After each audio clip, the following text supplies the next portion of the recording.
തിരുവനന്തപുരത്തെ സ്ഥലം തരൂ എന്ന് പറഞ്ഞാൽ എനിക്ക് വിരോധമൊന്നുമില്ല. പക്ഷെ തൃശ്ശൂരിന് വേണ്ടി ആവശ്യപ്പെട്ട് കൊണ്ടുവന്ന ഒരു പദ്ധതി അങ്ങ് തൃശ്ശൂരേക്ക് പോകുന്നു വെച്ചാൽ ഞാനത് MK സ്റ്റാലിനെ വിളിച്ചു പറഞ്ഞിട്ട് അത് പൊള്ളാച്ചിയിലോ അല്ലെങ്കിൽ കമ്പന്തേനിയിലേക്കോ കൊണ്ടുപോയിക്കോളാൻ ഞാൻ പറയേണ്ടി വരും. നമ്മൾ ആപ്പ് വയ്ക്കാൻ വന്നാൽ ആപ്പ് വെക്കുന്നവനിട്ട് എന്ത് വെക്കുമെന്നുള്ളത് ഞാൻ പറയണ്ടല്ലോ, അല്ലേ? അടിച്ചിരിക്കും തിരിച്ച്. ആലപ്പുഴ തന്നാൽ അവിടെ വരും. അതല്ല, ചില ഭൂമി കച്ചവടത്തിലൊക്കെ ഏർപ്പെട്ടിരിക്കുന്ന ജനപ്രതിനിധികളുടെ ഇംഗിതത്തിനാണ് അതിന് നിങ്ങൾ വഴി ഒരുക്കുന്നതെങ്കിൽ പിന്നെ ഞാൻ പറയും എനിക്കത് എന്റെ തൃശ്ശൂരിൽ വേണമെന്ന്. അത് സമരമായിരിക്കും. 5 പ്രധാനപ്പെട്ട PSUs കമ്പനി, ഗെയിൽ അടക്കമുള്ള Indian oil, BPCL, HPCL, CPCL Chennai പോലും പങ്കുചേരാൻ തയ്യാറാണ്. ഒരു 100 കോടി വേണ്ട. ഇതിന്റെ ഡിസൈൻ കഴിഞ്ഞ് 3 വർഷമായിട്ട് ചോദിക്കുന്നു, ജയിച്ച് വന്നു കഴിഞ്ഞും ചോദിച്ചു, ഇതുവരെ തന്നിട്ടില്ല, തരാൻ അവർ ഉദ്ദേശിക്കുന്നില്ല എന്ന് പറയുന്ന ഭാവം വ്യക്തമാണ്. ഈ വരുന്ന ഇലക്ഷനിൽ എന്ത് പരിഹാര മാർഗം കാണും? അത് നിങ്ങൾ ഈ പഞ്ചായത്തിലെ വോട്ടേഴ്സിനോട് ഞാൻ ചോദിക്കുകയാണ്. ഇത് പട്ടണത്തിലെ കൗൺസിലിലെ വോട്ടേഴ്സും ഇത് ശ്രദ്ധിച്ച് കേൾക്കണം. ആ തൃശൂർ റൗണ്ടിന്റെ പുറത്തെ കൈവരി, അതായത് കടകളൊക്കെ ഇരിക്കുന്ന കൈവരി, അവിടുത്തെ ഫുട്പാത്ത്, അതിന് മേലെ വണ്ടിയുടെ ഒരു വരവോ അല്ലെങ്കിൽ വണ്ടികൾ പാർക്ക് ചെയ്ത് വെച്ചുണ്ടാകുന്ന ബുദ്ധിമുട്ടോ ഒന്നും നേരിടേണ്ടി വരാതെ ഒരു കൂരെയുള്ള നടപ്പാത ഒരു 7 അടി 8 അടി ഉയരത്തിൽ തയ്യാറാക്കാനും തയ്യാറാണ്. പക്ഷേ ഇവിടെ വെച്ച് ഞാൻ വീണ്ടും അതേ രാഷ്ട്രീയം പറയുന്നു.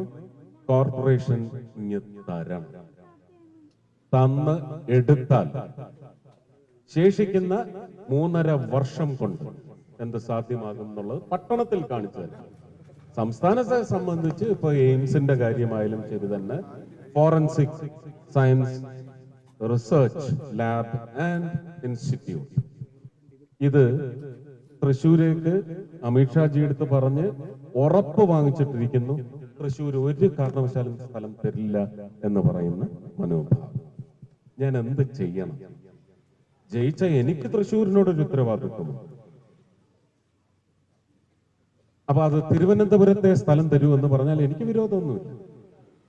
പക്ഷെ തൃശ്ശൂരിന് വേണ്ടി ആവശ്യപ്പെട്ട് കൊണ്ടുവന്ന ഒരു പദ്ധതി അങ്ങ് തൃശ്ശൂരേക്ക് പോകുന്നു വെച്ചാൽ ഞാനത് MK സ്റ്റാലിനെ വിളിച്ചു പറഞ്ഞിട്ട് അത് പൊള്ളാച്ചിയിലോ അല്ലെങ്കിൽ കമ്പന്തേനിയിലേക്കോ കൊണ്ടുപോയിക്കോളാൻ ഞാൻ പറയേണ്ടി വരും. ഞാൻ അങ്ങനെയാണ് കാണുന്നത്. അതേ എനിക്ക് ചെയ്യാൻ പറ്റും. തൃശ്ശൂര് വേണം. അതിന് വേറെ, ഞാൻ ഇങ്ങനെയൊക്കെ പറഞ്ഞെങ്കിലും അതിന് വേറെ ചില മാർഗങ്ങൾ ഇപ്പോ അമിത്ഷാജി നോക്കിക്കൊണ്ടിരിക്കുകയാണ്. നമ്മള് ആപ്പ് വയ്ക്കാൻ വന്നാൽ ആപ്പ് വെക്കുന്നവനിട്ട് എന്ത് വെക്കുമെന്നുള്ളത് ഞാൻ പറയണ്ടല്ലോ, അല്ലേ? അടിച്ചിരിക്കും തിരിച്ച്. അപ്പൊ അതിനുള്ള മാർഗവും നോക്കുന്നുണ്ട്. നമ്മളിങ്ങനെ ഒരു അന്തരീക്ഷത്തിൽ പറയേണ്ട കാര്യങ്ങളല്ല ഇത്. പക്ഷെ അവസ്ഥ ഇതാണ്. പിന്നെ എങ്ങനെ പറയാതിരിക്കും? എയിംസിനെ സംബന്ധിച്ച് കേരളത്തിൽ അതിന് യോഗ്യമായ ഒരു സമൂഹമുള്ളത് ആലപ്പുഴയിൽ തന്നെയാണ്. ഞാൻ ജയിച്ചത് തൃശ്ശൂരിൽ നിന്നാണ്. ഞാൻ ഒരു വാഗ്ദാനവും തന്നിട്ടില്ല.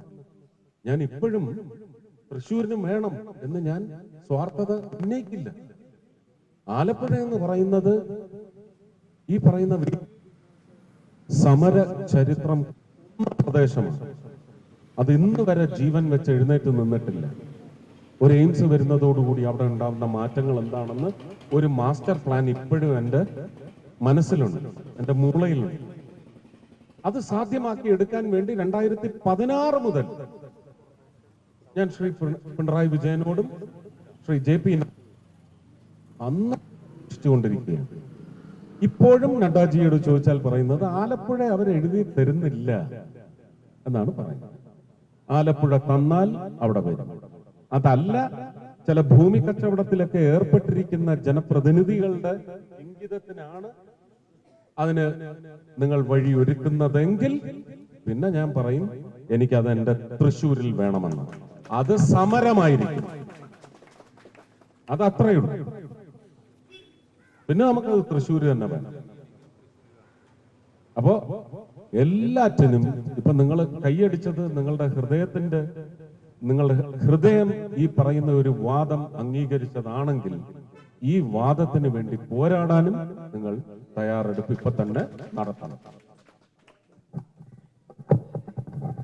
സൗഹൃദ സംഗമം എന്ന് പറഞ്ഞിട്ട് ഇതിന് ചിലപ്പം ചില പുതിയ നിശ്ചയ സംഗമം എന്ന് കൂടി ഇതിനൊരു ടാഗ് ലൈൻ നമുക്ക് ചേർക്കേണ്ടി വരും.